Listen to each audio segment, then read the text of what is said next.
Good evening, New Mexico Tech, and welcome to tonight's KTEK News broadcast. I'm Rio Sessions, and I'll be one of your hosts tonight. We have a packed show, so let's get started. Earlier this week, Student Life hosted a town hall for students about changes to student fees and tuition. Next year, we'll be seeing some small changes to current tuition, and there is a proposal on the table for a new fee for students that would cover the cost of textbooks. I'll break this down now. First, the slight adjustments to overall tuition. In essence, a student taking 1 to 12 credit hours would see a 9% decrease in tuition, and a student taking 13 would see a slightly smaller decrease. This is because of how they're handling cost per credit hour. However, students taking 14 to 18 credit hours would pay an equal tuition of $4,186, which would correspond to a 6% increase from this year.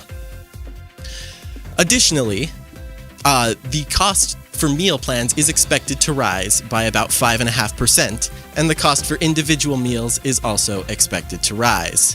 However, the cost of housing is not expected to increase.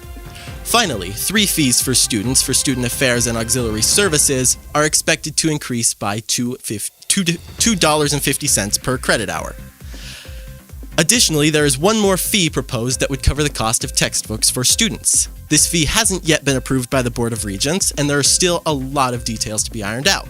However, here's the gist.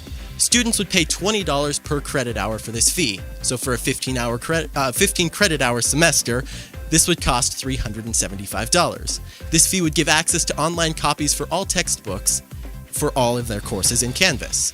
Books without online versions would be available for rent through the bookstore at no cost. Students would have the ability to opt out of this fee through Canvas. However, once a student opts out, they would not have the ability to opt back in for the rest of the year. This fee may be covered by some forms of financial aid, but not others. We still have not received confirmation if the Opportunity Scholarship would be able to cover this fee. For courses without textbooks, this fee would still apply. Student Life will be planning to host more meetings in town halls for anyone with further questions about this. As always, we'll also keep you up to date with the latest here on KTEK. Additionally, next week be on the lookout for 2 significant on-campus construction projects taking place. Starting Monday, March 17th, and expected to continue throughout spring break, Canyon Drive, the road leading to the golf course, will be under construction to put in place plumbing for the Kelly Hall construction project. The road itself will remain open, but at times there will likely be lane closures.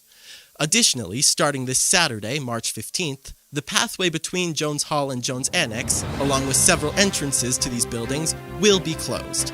This is for a construction project to demo and repair the catwalk connecting these buildings.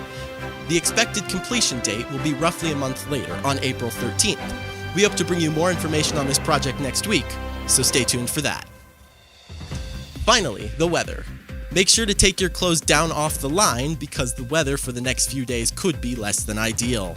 Tonight, March 13th, looks like it's in to be a little damp with a 70% chance of precipitation, likely in the form of rain showers before 2 a.m. and possibility for snow between 2 and 3 a.m. Tomorrow, a high wind warning will go into effect with a northwest wind of around 30 miles per hour with gusts up to 45 miles per hour. We can also expect patches of blowing dust before 4 p.m. Temperatures will likely reach a high near 54 degrees. Saturday brings a 30% chance of snow showers before noon and a 20% chance of rain or snow later in the day. Saturday afternoon, winds are expected to increase to around 20 miles per hour with gusts up to 35 miles per hour. Saturday night is expected to clear up and have a low of 32 degrees. This report was retrieved from the National Weather Service site today at 5 p.m. Additionally, there will be a lunar eclipse tonight. That will be at a maximum at 12:58 a.m., so keep an eye out for that. Spring in Socorro often brings high winds, among other precautions. Try to avoid trees and unstable structures when walking, and be cautious when commuting. Additionally, note that high winds can result in power outages. Off-campus power outages can be reported to Socorro Electric Cooperative via their website. Next up, stay tuned for my co-host, Melina Caravusanos.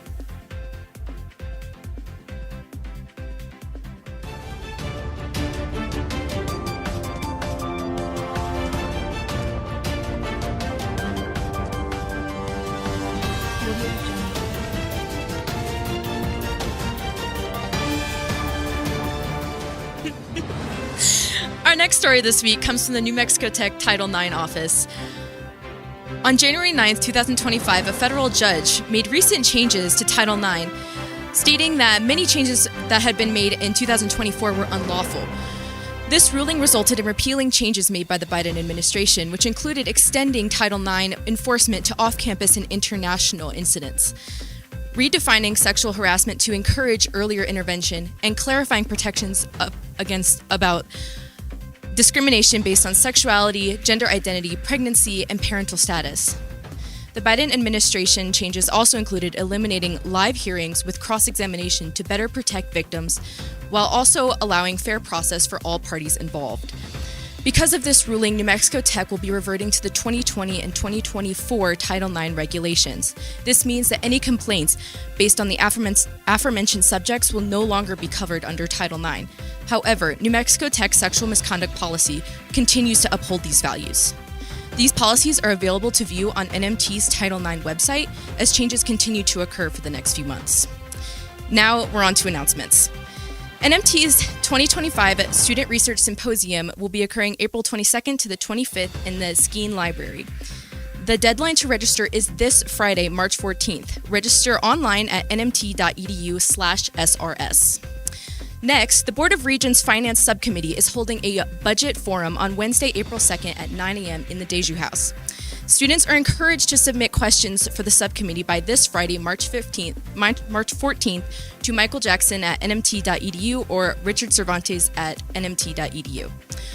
Also this Friday, Chemistry Club is hosting a Pi Day Trivia Night in Workman Room 101 at 7 p.m. All students are encouraged to show up, answer questions, and win prizes. Career Services is hosting a formal etiquette dinner where participants can learn dining etiquette and professional skills while also engaging in a multi-course dinner. The event is taking place March 27th from 6 to 8:30 p.m. on the third floor of the Fidel Ballrooms. Dress code is business attire, and it is encouraged to RSVP on Tech Connect by March 21st. First come, first serve. Looking to the future, the SGA Mental Health Committee, the Faculty Senate Mental Health Committee, and SCOPE have worked together to bring the Wildflower Alliance to Socorro to host an Alternatives to Suicide training program. It will be provided in person on April 3rd and 4th in the Skeen Library in the Trip Room. Excused absences can be arranged for students missing class to attend. To register for this training or to find contact information or any questions, please visit the link in the video description. Finally, Spring Fling is March 28th to the 30th, so keep an eye out for events and flyers. And before we wrap up, we'd like to thank our donors, Walmart, City of Socorro, and everyone at New Mexico Tech for helping us get KTEK to happen. That's all for tonight. Thank you for tuning in to the second edition of KTEK News, and we'll see you after the break.